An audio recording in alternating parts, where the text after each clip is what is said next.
একসময়ের ঘনিষ্ঠ বন্ধু মার্কিন প্রেসিডেন্ট ডোনাল্ড ট্রাম্পের সঙ্গে সম্পর্কটা ভালো যাচ্ছে না ভারতের প্রধানমন্ত্রী নরেন্দ্র মোদীর। খানিকটা দূরত্ব তৈরি হয়েছে, সেজন্যই হয়তো নতুন মিত্রের সন্ধানে বেরিয়েছেন মোদী। এখন তিনি রুশ প্রেসিডেন্ট ভ্লাদিমির পুতিনকে বন্ধু বলে সম্বোধন করেছেন।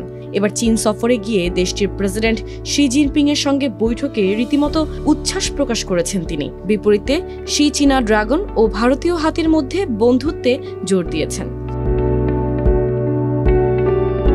ভারতীয় সংবাদ মাধ্যম এনডিটিভির খবরে বলা হয়েছে, Narendra Modi 31 August Xi Jinping এর সঙ্গে সাক্ষাতে বলেছেন তিনি পারস্পরিক বিশ্বাস, সম্মান এবং সংবেদনশীলতার ভিত্তিতে ভারত-চীন সম্পর্ক এগিয়ে নিতে প্রতিশ্রুতিবদ্ধ।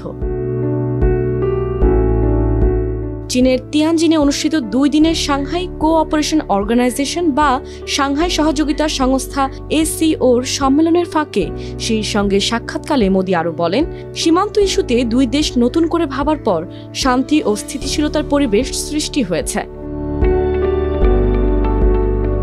মোদী সম্মেলনে তার বক্তব্যে বলেন, গত বছর কাজানে আমাদের অত্যন্ত ফলপ্রসূ আলোচনা হয়েছিল, যা আমাদের সম্পর্ককে একটি ইতিবাচক দিক দিয়েছে।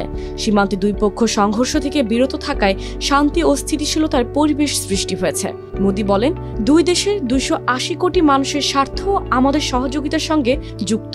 এটি সম্পূর্ণ মানবতার কল্যাণের পথও প্রশস্ত করবে।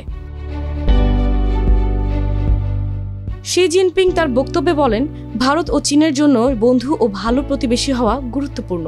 বিশ্ব পরিবর্তনের দিকে এগোচ্ছে চীন ও ভারত, দুটি সভ্যতা ভিত্তিক দেশ। আমরা বিশ্বের 2 সর্বাধিক জনসংখ্যা সম্পন্ন দেশ এবং গ্লোবাল সাউথের অংশ। বন্ধু হওয়া, ভালো প্রতিবেশী হওয়া এবং ড্রাগন ও হাতির যৌথভাবে কাজ করা অত্যন্ত গুরুত্বপূর্ণ। গত 7 বছরের মধ্যে এটি মোদীর প্রথম চীন সফর। এটি এমন সময় হচ্ছে যখন যুক্তরাষ্ট্রের সঙ্গে ভারতের সম্পর্কে চাপ সৃষ্টি হয়েছে, বিশেষ করে প্রেসিডেন্ট ডোনাল্ড ট্রাম্পের ভারতীয় পণ্যের 50% শুল্ক আরোপ এবং রাশিয়ার ক্রুড অয়েল ক্রয়ের জন্য 25% শুল্কের কারণে। ভারত-চীন সম্পর্ক লাদাখের পূর্ব গালওয়ান উপত্যকায় 2020 সালের জুনে দুই দেশের সেনাদের প্রাণঘাতী সংঘর্ষের পর খারাপ হয়ে যায়।